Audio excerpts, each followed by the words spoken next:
दरअसल तो मैं, क्योंकि नए विधायक थे बहुत सारे साथी, उनको बोलने का मौका दे रहा था, मैं बोलना नहीं चाहता। उसकी वजह यह है कि अभी सरकार नई नई बनी है, पहला अधिवेशन हो रहा है, पहला राज्यपाल का अभिभाषण था। अभिभाषण रोड मैप दिखाता है, लेकिन जो ये माहौल बनाने की कोशिश की, जिस प्रकार की यहाँ चर्चा चली, हमारी सरकार आज से 10 साल पहले थी कांग्रेस सरकार की, उसके अलावा कोई चर्चा ही नहीं थी। अरे 10 साल इस पार्टी की सरकार हो गई, उसकी चर्चा करो, क्या किया है उसकी चर्चा करो, क्या करने जा रहे हो उसकी चर्चा करो, उसकी नहीं। मतलब इस किस्म का माहौल बनाने की कोशिश की, लोगों का ध्यान दूसरी तरफ आकर्षित करने के लिए, क्योंकि इनकी कमियां ना आए सामने। इन्होंने 10 साल क्या किया वो ना आए। मैं गड़े मुर्दे उखाड़ने के हक में नहीं था, लेकिन इन्होंने चर्चा शुरू कर दी। ये क्या भाई, आप अपनी उपलब्धि बताओ। ये नरवाने वाले डॉक्टर हो गए। एक डॉक्टर था नरवाने में, वो ना उसके पास कोई दांत का, ना कोई जमूरा, ना और कोई चीज। इलाके से मुख्यमंत्री आते हैं, उसी इलाके में ज्यादा विकास होता है। मगर 2014 के बाद इस रिवायत को खत्म करने का काम अगर किसी ने किया तो भारतीय जनता पार्टी ने किया। आज हम बड़े गर्व से कह सकते हैं, बड़े इत्मीनान से कह सकते हैं कि आज पूरे हरियाणा में समान रूप से विकास हो रहा है। आज किसी विशेष इलाके में कोई विशेष विकास की बात नहीं हो रही। जहां जिस चीज के प्रोजेक्ट की जरूरत होती है, उस प्रोजेक्ट को वहां पर लाया जाता है। आज आप देख रहे हैं, कहीं रैपिड मेट्रो की योजना बनाई जा रही है, कहीं मेडिकल हॉस्पिटल बनाए जा रहे हैं, कहीं यूनिवर्सिटी बनाई जा रही है, तो कहीं एयरपोर्ट बनाए जा रहे हैं। स्पीकर सर, ये सारा कार्य भारतीय जनता पार्टी की योजना के अनुरूप हो रहा है।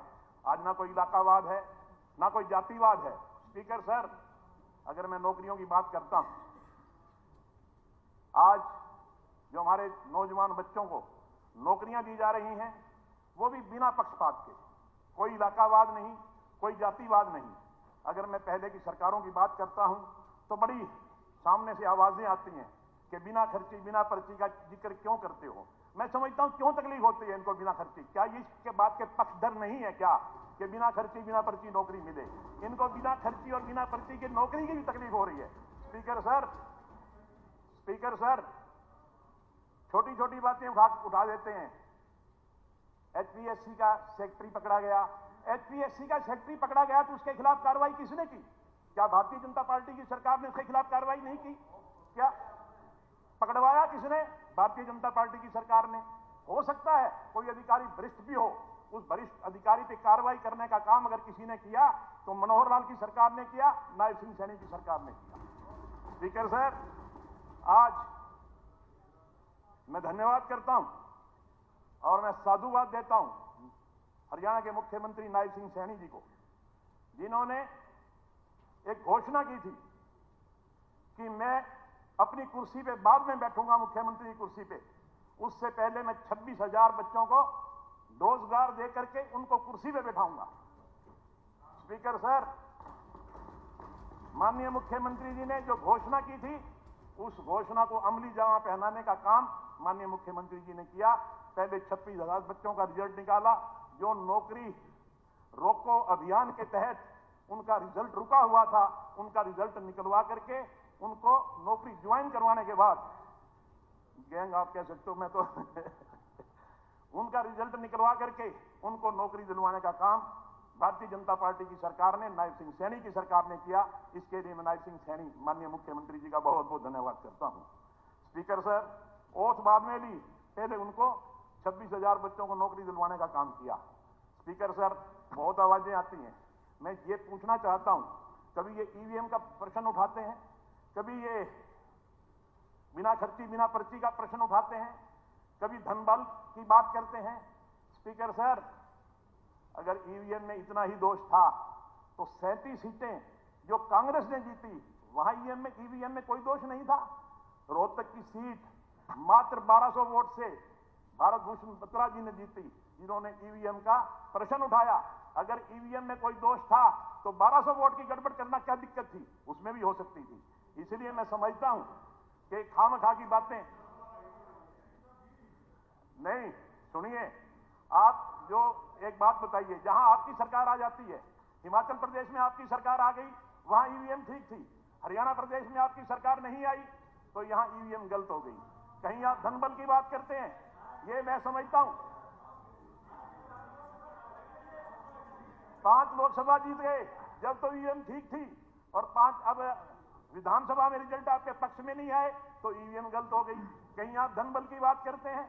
मैं समझता हूं आज पूरे हरियाणा में घूम करके देख लीजिए, पता नहीं क्या ऐसी सुनियोजित योजना थी कि पूरे हरियाणा में सट्टा कांग्रेस के पक्ष में बोल रहा था, कहीं 60 सीटें दिखा रहा था, कहीं 70 सीटें दिखा रहा था। मैं ये कह रहा हूं, ये कांग्रेस के लोग ही धनबल का प्रयोग कर रहे थे, और उस धनबल के दम पे ये 60 और 70 सीटें दिखा रहे थे।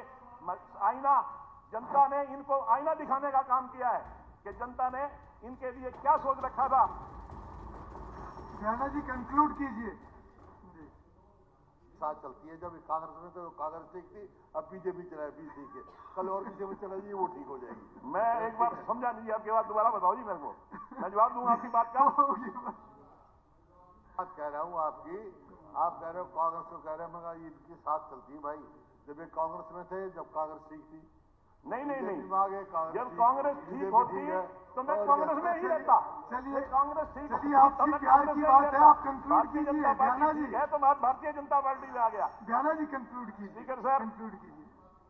आज हरियाणा पहला राज्य है जहां 24 फसलें, ये मुझसे पहले काफी वक्ता कह चुके हैं और इनको भी पता है। मैं समझता हूं इनको भी तारीफ करनी चाहिए। अगर ये किसान के पक्षधर हैं तो निश्चित तौर पे इनको तारीफ करनी चाहिए कि आज पूरे देश में कहीं भी 24 फसलें एमएसपी पे नहीं खरीदी जा रही, और हरियाणा एक ऐसा प्रदेश है जहां 24 फसलें एमएसपी पे खरीदी जा रही हैं, इसलिए इनको भी तारीफ करनी चाहिए। स्पीकर सर, नकली खाद, बीज व कीटनाशक दवाओं के रोकने के लिए कड़ा कानून बनाना हमारी सरकार की योजना है। किसानों को मुआवजे का 100%, किसानों को खराबे का 100% मुआवजा देना, ये हमारी सरकार का विजन है। और ये विजन दर्शाता है कि भारतीय जनता पार्टी की सरकार किसान के प्रति कितनी चिंतित है। स्पीकर सर, सरकार ने गरीबों के उत्थान के लिए महत्वपूर्ण कदम उठाए हैं। सरकार की मंशा है कि आखिरी पायदान पे जो व्यक्ति खड़ा है उसको भी समाज में जीने का हक प्राप्त हो। आज हमारी सरकार ने गरीब के उत्थान के लिए कहीं 30 वर्ग गज के मकान बनाने की योजना बनाई है, तो कहीं हर महीने 500 रुपए का सिलेंडर देने की योजना दिया जा रहा है।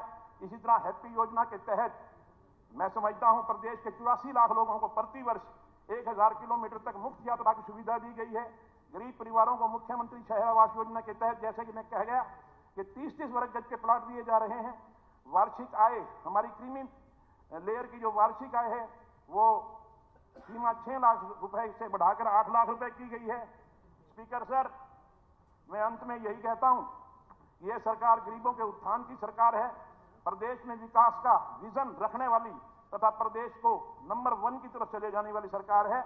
और मैं श्री मूलचंद शर्मा जी द्वारा रखे गए प्रस्ताव का समर्थन करता हूं और साथ ही साथ अपने हल्के की भी 2-3 बातें कहना चाहता हूं। स्पीकर सर, मेरा हांसी शहर लगभग 1.5 लाख की आबादी वाला शहर है। इसमें 50 बेड का हॉस्पिटल है। मैं आपके माध्यम से माननीय मुख्यमंत्री जी से निवेदन करूंगा कि उसको 100 बेड का अस्पताल बनाया जाए। स्पीकर सर, वैसे तो माननीय मुख्यमंत्री जी पिछली दफा गए थे, आचार संहिता लगी हुई थी, वो जिला अनाउंस करके आए थे कि जैसे ही सरकार बनेगी हम हांसी को जिला बनाएंगे। मैं केवल याद दिलवाने से आपके माध्यम से माननीय मुख्यमंत्री जी को याद दिलवाना चाहता हूं कि वो हांसी को जिला अनाउंस करें। आपका बहुत बहुत धन्यवाद। जय हिंद। माननीय सदस्यगण, माननीय राज्यपाल महोदय के अभिभाषण पर जो ये चर्चा कल से चली हुई है, इसके लिए जितने माननीय सदस्यों का नाम सूची में आया सभी सदस्य बोल चुके हैं। और मुख्यमंत्री जी इससे पहले कि वो इसके ऊपर जवाब दें, उससे पहले श्री भूपेंद्र सिंह हुड्डा जी वो अपनी बात रखेंगे। पर मेरा निवेदन कि अगर कोई भी माननीय सदस्य जो अपनी बात कहने से अभी रह गया हो, वो भी कृपया अपना हाथ रेस कर सकते हैं और अपनी बात को रख सकते हैं, क्योंकि इसके बाद भूपेंद्र सिंह हुड्डा जी अपनी बात रखेंगे और फिर माननीय मुख्यमंत्री वो आज इसका जवाब जो है वो देंगे। अगर कोई भी सदस्य है तो वो कृपया हाथ उठा सकता है। श्री भूपेंद्र सिंह हुड्डा। धन्यवाद अध्यक्ष जी। दरअसल तो मैं, क्योंकि नए विधायक थे बहुत सारे साथी, उनको बोलने का मौका दे रहा था, मैं बोलना नहीं चाहता।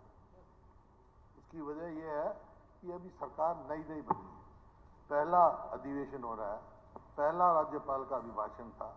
अभिभाषण रोड मैप दिखाता है, लेकिन जो ये माहौल बनाने की कोशिश की, जिस प्रकार की यह चर्चा चली, हमारी सरकार आज से 10 साल पहले थी कांग्रेस सरकार की, उसके अलावा कोई चर्चा ही नहीं थी।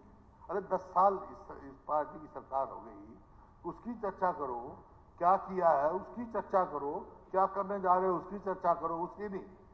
मतलब इस किस्म का माहौल बनाने की कोशिश की, लोगों का ध्यान दूसरी तरफ आकर्षित करने के लिए, क्योंकि इनकी कमियां ना आए सामने। इन्होंने 10 साल क्या किया वो ना आए। मैं गड़े मुर्दे उखाड़ने के हक में नहीं था, लेकिन इन्होंने चर्चा शुरू कर दी। ये क्या भाई, आप अपनी उपलब्धि बताओ। ये नरवाने वाले डॉक्टर हो गए। एक डॉक्टर था नरवाने में, वो ना उसके पास कोई दांत का, ना कोई जमूरा, ना और कोई चीज। और आज 2018-19 में ये हो गई घटकर 1083, 2620% हो घटी। इसी प्रकार से इन बातों की लॉ एंड ऑर्डर की, अरे छोटों में ज्यादा लंबा नहीं करना चाहता। गन्नौर में जो पहली अंतर्राष्ट्रीय हमने जो फ्रूट एंड फ्लावर मार्केट बनाई, इस प्रकार से बहुत सारे काम हैं। रैपिड मेट्रो गुड़गांव में सबसे पहली देश में हमने चलाई रैपिड मेट्रो गुड़गांव में। आप बता दीजिए आपने 10 साल में क्या किया। हाँ, मैं इसी वास्ते नहीं बोलना चाहता था आज। मैं सोचता था कि अभी 1 महीना अभी बने हैं, तेल देखो, तेल की धार देखो। अच्छा काम करेंगे तो मैं अच्छा कहूंगा, लेकिन ये तो मतलब गड्ढे मुड़े 10 साल पहले की बातें उठाते हैं। आपने ये तो कहो कि भी 10 साल पहले किया क्या नहीं किया, क्या नहीं हुआ था। तुमने 10 साल में कोई इंस्टीट्यूट लेके आए हो, कोई एक पंडित जी जवाब बोलो प्लीज। मैं I don't want interpretation, I am on my like. आपकी बारी हो, आप बोले ना खड़े हो गए। देखिए हुड्डा जी, 1 मिनट, मेरा एक निवेदन सभी माननीय सदस्यों से। कोई मैं ऐसी बात नहीं कर हुड्डा रहा। साहब अपनी बात रख रहे हैं। डॉक्टर साहब एक मिनट, डॉक्टर साहब, हुड्डा साहब अपनी बात रख रहे हैं और हम ध्यान से सुने, सारी बात को सुने। मुझे लगता है वही एक हेल्दी प्रैक्टिस है। और जब सब ध्यान से सुनेंगे, इसके बाद माननीय मुख्यमंत्री जी ने भी जवाब देना है। और मेरा निवेदन कि उस समय भी सब ध्यान से सारी बात को सुने। विश्लेषण लोगों ने करना होता है, पर हम एक दूसरे की बातों को ऐसे इंटरप्ट करें बीच में, तो मुझे लगता है उससे कहीं ना कहीं जो मैसेज जाना चाहिए वो मैसेज नहीं जाता जी। फिर यहाँ चर्चा चली, सब डीएपी की चर्चा चली। आप नवंबर तक कितना स्टॉक होना चाहिए था? मंत्री जी कहते हैं हमारे पास कोई कमी नहीं। 1 लाख मीट्रिक टन होना चाहिए था डीएपी स्टॉक। आपका आया 53,000। क्यों भाई, क्यों नहीं समय पे लेके आए? आज 10 दिन के बाद कौन डीएपी पूछेगा? क्या जरूरत रहेगी किसान की? फिर ये कहते हैं कि हमने 24 फसल पे एमएसपी दे दी। भाई मैं मंत्री जी 24 फसल गिना दे कौन सी हो हरियाणा में, ये गिना दो मेरे को 24 ये फसल होती है। अरे मूंग होती है, चलो मेरे साथ। मूंग का भाव 8,000 ज्यादा है मेरे ख्याल में, आदमपुर में सबसे ज्यादा होती है। चंद्र प्रकाश जी बता देंगे भाई, हैं? हाँ, बाल संबंध में आदमपुर हल्के में बाल संबंध क्या भाव मिल रहा है? मूंग की क्या भाव बिकी? ईमानदार से बता दो। हैं? खरीदी नहीं, एमएसपी कह रहे हैं 24 फसल की। आज मुख्यमंत्री जी ने कहा हम 3100 रुपए धान खरीदेंगे। धान अगर मैं दावा करता हूं, तारीख रख लेते हैं, कुरुक्षेत्र चलते हैं, लाडवा चलते हैं, कैथल चलते हैं, वहां सारे किसान, आप भी बुला लो, मैं भी बुला लूंगा, पूछ लेंगे हाथ खड़ा करके क्या एमएसपी मिली उनको? कट मारा जा रहा है, एमएसपी से सस्ती बेची जा रही है जी। फिर ये स्पोर्ट्स की बात कह रहे हैं। भाई स्पोर्ट्स में हमारे खिलाड़ी, इसमें कोई दो राय नहीं, हमारे को गर्व है, हमारे खिलाड़ी बहुत अच्छे हैं। लेकिन मैं एक खिलाड़ी का जो गूंगा और बहरा है, 8 करोड़ रुपए इस हरियाणा सरकार ने देने अब तक नहीं दिए उसके, जो वर्ल्ड में गोल्ड मेडल लेके आया, कई बार लेके आया, 8 करोड़ नहीं दिए उसके। इसी प्रकार से आप कह रहे हैं नौकरी की बात कह रहे हैं, ये कौशल रोजगार निगम में ये हमने इतने लगा दिए, और अब नौकरी हमने पहले 26,000 दे दी। भाई एक बात ईमानदारी से बता दो, 25-26,000 नौकरी दे दी, उनमें से डी से सी में कितने आए हैं? 8-9 हज़ार तो डी से सी में आ गए। वो कहाँ लग गए? वो डी से सी में आ गए। और क्यों आए डी से सी में? क्योंकि डी में पहले तुमने अनक्वालिफाइड आदमी, बेचारों हाईली क्वालिफाइड को, जो सी के लिए क्वालिफाइड था, वो डी में ठोक रखे थे, वो अब सी में आ गए। सही बात बताने का हमने किया, हमारे समय में हुआ, जितने जेबीटी थे, जितनों ने जेबीटी कर रखी थी, एक भी जेबीटी बचा हो तो बताओ। सबको कह दिया जितने जेबीटी पास सारे लगाए इकट्ठे 50,000। अब 50,000 टीचर्स की जगह खाली है आपके यहाँ। मतलब ऐसा माहौल हो गया। अभी तो मैं आपको ब्लेम नहीं कर रहा, क्योंकि अब आप तो अभी आए हो। कोई बात होगी तो 1 साल के बाद, 6 महीने के बाद बोलूंगा, लेकिन आज की स्थिति बता रहा हूँ। जो आप कह रहे थे ना, 10 साल पुरानी पीछे बात छोड़े थे, उसकी चर्चा मैं कर रहा हूँ। अब बोलो, आज ये परिस्थिति है, स्कूल में जाओ तो मास्टर नहीं, अस्पताल में जाओ तो डॉक्टर नहीं। अब गौतम कह रहा था मेरे अस्पताल, वहाँ नहीं, अस्पताल बनवा तो दिए, डॉक्टर नहीं। कोई कह रहा मेरे अस्पताल में डॉक्टर नहीं, स्कूल में मास्टर नहीं, दफ्तर में जाओ तो कर्मचारी नहीं। अब कहते हमने इतने लगा दिए कौशल रोजगार निगम में। अरे उन बच्चों के भविष्य के साथ क्यों खेल रहे हो? पक्के लगाओ। अगर इतनी आपने नौकरियां दे रखी हैं तो 2 लाख नौकरियां सैंक्शन पोस्ट क्यों खाली हैं हरियाणा में? इस बात का जवाब दो, इस बात का आप जवाब दो। फिर कहते हैं भाई, हमने एक सवाल आया कि भाई 70% बीपीएल हो गए, 75 लाख 2 साल में हो गए। इसका सोचना तो पड़ेगा ना, गंभीर मामला है। क्यों हो गए भैया? एक बार साथी ने जवाब दिया कि क्योंकि 1 लाख, एक भाई बीच में नहीं बैठे, एक मेरे बाद आप जवाब देना। They are authorised to reply, they are authorised to. Hooda साहब के बोलने के बाद आप रख लेना। तो ये बड़ी प्रॉब्लम है। शॉर्ट में 1,20,000 रुपए पहले गरीबी रेखा का पैमाना था। 1 मिनट, 1 सेकंड में जरूरी है। देखो, ये गरीबों की मदद, उनसे प्यार प्रेम, ये कोई दिखावा नहीं है। इन्होंने हमेशा, कितने स्पीकरों ने गरीबों को कितना ताने मारे। एक सेकंड, कितने आपके 1 सेकंड, गरीबों की सेवा। 1 मिनट मुझे बात तो करने दो डॉक्टर साहब, मैं बात करना चाह रहा हूँ। 1 मिनट हुड्डा साहब, 1 मिनट प्लीज। डॉक्टर साहब केवल एक मिनट में आप अपनी बात, आप केवल 1 मिनट में। मोदी जी ने गरीबों की इतनी योजनाएं बनाई। केवल मैंने 1 मिनट के लिए अलाउ किया। हरियाणा सरकार ने, मैं ये कहना चाहता हूँ कि गरीबों की सेवा दिखावा नहीं है अध्यक्ष जी। एक गरीबों की सेवा वो कर सकता है जिसने गरीबी देखी हो। ये काम मोदी जी और सैनी साहब और हमारे खट्टर साहब ने किया। ये मैं कहना चाहती हूँ। इनको क्या पता है? ठीक है डॉक्टर साहब, थैंक यू। प्लीज अध्यक्ष महोदय, चलो कोई बात नहीं, चलिए कोई बात नहीं। वो डॉक्टर साहब कोई बात, बताया था ना डॉक्टर साहब प्लीज। अगेन इस मुख्यमंत्री जी जवाब देंगे बाद में, मुख्यमंत्री जी जवाब देंगे। अध्यक्ष महोदय, प्लीज। तो जवाब मिला जो ये कह रहे हैं, वो कल भी एक प्लीज छोड़ो प्लीज। वो जवाब मिला जो ये पंडित जी कह रहे हैं, ये भी कि भाई पहले 1,20,000 थी, अब वो बढ़ा के 1,80,000 कर दी। ठीक है, क्यों? जब ये 1,20,000 थी, उस टाइम रुपया डॉलर के मुकाबले में कितने थे? कितना डीजल का भाव था, कितना पेट्रोल का भाव था, ये तो बताओ। इन्फ्लेशन बढ़ रही है, महंगाई बढ़ रही है, तो वे तो नहीं बढ़ाओगे तो घटाओगे, आगे भी बढ़ने पड़ेंगे। उसके हिसाब से तो 1,20,000 नहीं, 2,40,000 होना चाहिए आज तक, 10 साल में। 10 साल में फिर अध्यक्ष महोदय, यहाँ चर्चा चली कि भाई बहुत सारे साथियों ने कहा कि वाटर टेबल हमारा बहुत नीचे चला गया। ये पहली सरकार है, आपको नहीं कह रहा, आप चैनल का पहला है, पहली सरकार है हिंदुस्तान में जिन्होंने नहर खुदी हुई हटवा दी हो, दादू बुंदलवी। अरे कंपनसेशन दे रखा है, एक्वायर हो रही जमीन, नहर खुद रही, तुम क्योंकि कंपनसेशन कोर्ट ने बढ़ा दिया तो किसान को पैसा नहीं देना। ये बात इसी प्रकार से इसी प्रकार से ये पहली सरकार है।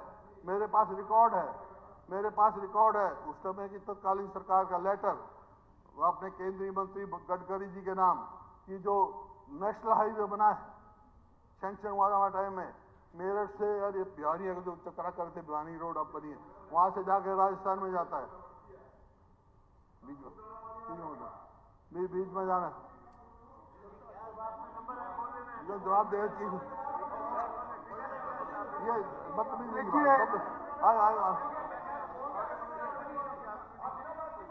अच्छा तू बोल। बेदी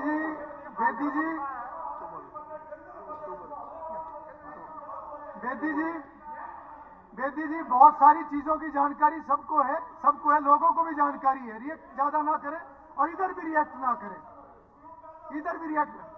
मंत्री जी बीच अध्यक्ष जी सारी चीजों की जानकारी सब ठीक है, गलत ठीक है, आपने अपनी बात रख ली, पर बहुत ज्यादा नहीं।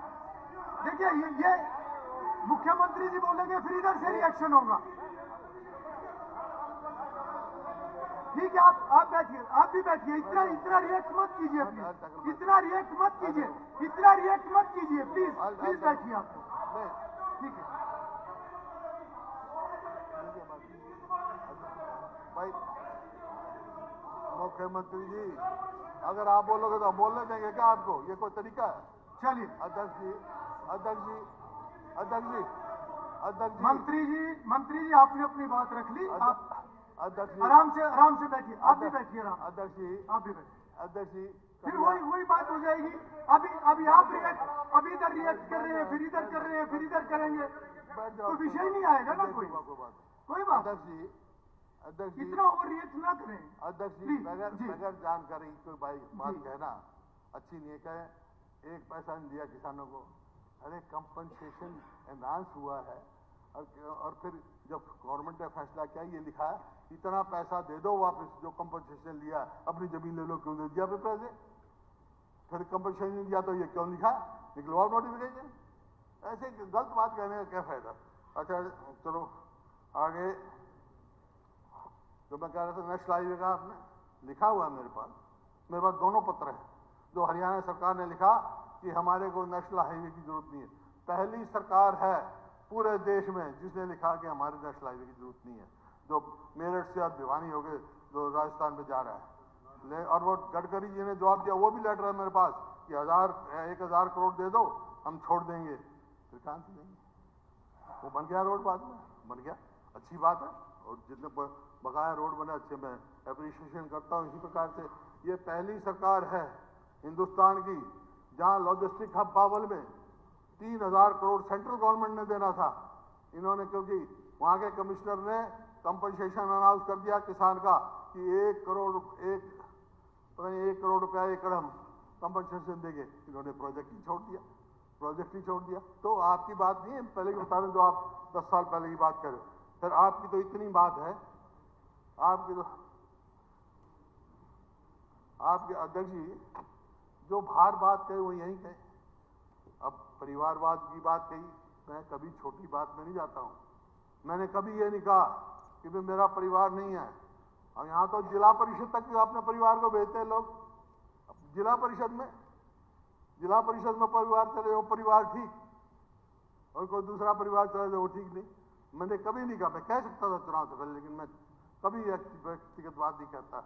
और दूसरा ये कहा गया on the floor of the house, कह रहा हूं मैं, ये कहा गया कि किसानों की जमीन कौड़ियों के बाद ली गई और बिल्डर को दी गई। मैं ऑन ओथ कह रहा हूं, on floor of the house कहता हूं, ये सरकार मेरे को जमीन का नंबर दे दे, नाम दे दे जो एक्वायर की हो मेरे टाइम में, और बिल्डर्स को अलॉट करी हो। जनाब कंपनसेशन, ये जो केएमपी बनने जो आप बात कर रहे थे, धन्यवाद करें, अच्छी बात है। कंप्लीट किसके समय में हुई वो अलग बात है। केएमपी की एक्वायरमेंट, ट्री कटिंग सब हमारे समय में हुई थी। उसका जो है मेरे पास वो लेटर भी है जो तत्कालीन सरकार उस टाइम थी, उसने लिखा था ये सेंट्रल कॉमन प्रोजेक्ट है, दिल्ली गवर्नमेंट भी है उसमें कि 2 लाख रुपए एकड़ हम एक्वायर करके देंगे आपको केएमपी की।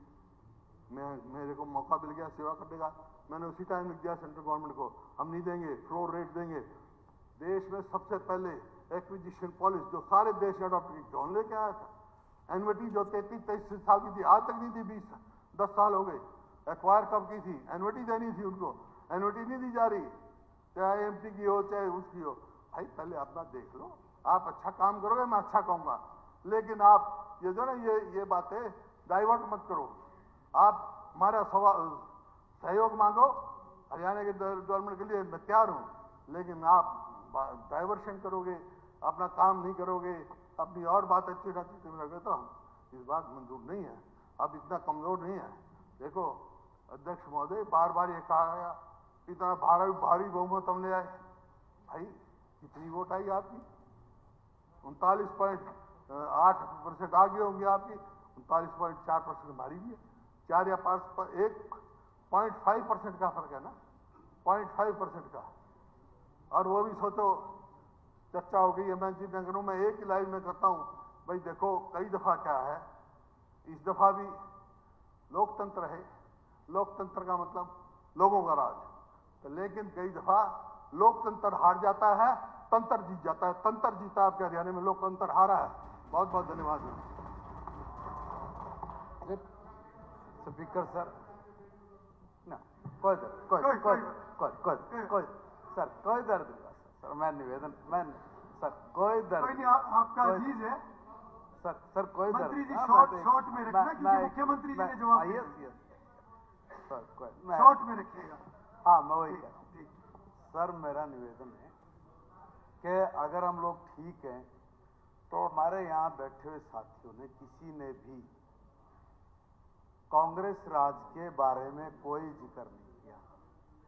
हमारे जितने भी सम्मानित सदस्य से सब लोगों ने हमारी अपनी सरकार ने जो काम किए उसके बारे में बात रखी। और आदरणीय, क्योंकि हमारे बहुत सम्मानीय, हम लोग बहुत आदर सत्कार करते हैं, इन्होंने हर बात कहा कि भी ये भी शुरू की, ये भी शुरू की। सर कोई काम पूरा नहीं हो। मुझे ध्यान में आ, बंसीलाल जी के नाम से जो यूनिवर्सिटी थी, उसमें सिर्फ अगर मैं ठीक हूं तो 100 करोड़ रुपए भेजे थे, जमीन भी नहीं थी। जमीन भी क्योंकि मुझे बैठे बैठे याद आए, घनश्याम जी ने यहाँ पे बात उठाई थी, जब जमीन ली गई थी और पंडित नेकी राम जी के नाम पे जो कॉलेज बना था, उसकी बात भी वो हमारे समय में हुई। खाली बोलने भर से, एक पत्थर या कागज पर लिखने भर से काम नहीं होते, उसको पूरी तरह से इम्प्लीमेंट करने के लिए सरकार ने सर बहुत ताकत लगाया कि वो काम किए। विकास एक कॉन्टिन्यूअस प्रोसेस है सर। मैं निवेदन कर रहा हूँ जी, मेरा निवेदन ये है इसी बात पे सर, ये चौधरी बंसीलाल यूनिवर्सिटी की जो बात माननीय हुड्डा साहब ने कही थी, वो केवल 2014 में कोड ऑफ कॉन्डक्ट इलेक्शन होने से पहले घोषणा थी, केवल चलिए सिर्फ एक घोषणा थी। ठीक है, मैं सारे ऐसे काम बहुत सारे रिकॉर्ड की बात है, जमीन रिकॉर्ड होगी। शॉर्ट में मेडिकल कॉलेज के लिए सैंक्शन सेंट्रल गवर्नमेंट से आया। कोर्ट की बात है, उसको चेक करा लीजिए सर, मैं बिल्कुल सही कह रही हूँ। हर काम के ऊपर बात होती है। कृष्ण पवार जी, एक मिनट में अपनी बात, कृष्ण पवार जी 1 मिनट में अपनी बात। मैं अपनी बात करता हूँ। अध्यक्ष महोदय धन्यवाद।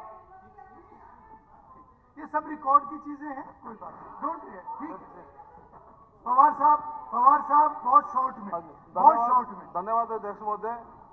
मैं हाउस से बाहर था, हमारे चौधरी भूपेंद्र सिंह हुड्डा जी बोल रहे थे रिफाइनरी मेरे विधानसभा क्षेत्र में कहते हुए एक्सपेंशन हमने की। हमारी रिफाइनरी 15 मिलियन मीट्रिक टन की थी, उसको बढ़ा करके 25 मिलियन टन किया था। उसकी जो फर्स्ट अप्रूवल हुई थी 30 जनवरी 2018 को हुई थी, फर्स्ट स्टेज की, और सेकंड स्टेज की इसकी अप्रूवल हुई थी हमारी 26 फरवरी 2021 को। उसकी इन्वेस्टमेंट जो होनी थी उस पर खर्चा सब उसका 38,000 करोड़ 38,221 करोड़ उस पर खर्च होने थे, और कहते हैं हमने। माननीय सदस्यगण, रिफाइनरी मैं सुन रहा था जी चौधरी साहब, आपने रिफाइनरी का एक्सपेंशन कही है, इंडस्ट्री लगी है ना उसकी, ISR आना है, वो भी हमारे टाइम में अप्रूवल हुई। रिफाइनरी का नहीं, रिफाइनरी का तो मैंने कहा ही नहीं, मगर रिफाइनरी के पास जो लगी है वो रबड़ प्लांट है। पवार साहब आ गया, विषय लागत से हमारे समय में लगा है। पवार साहब विषय आ गया, ठीक है। अब वो जिक्र आया था, आपने जवाब दे दिया, बस बात खत्म हो गई।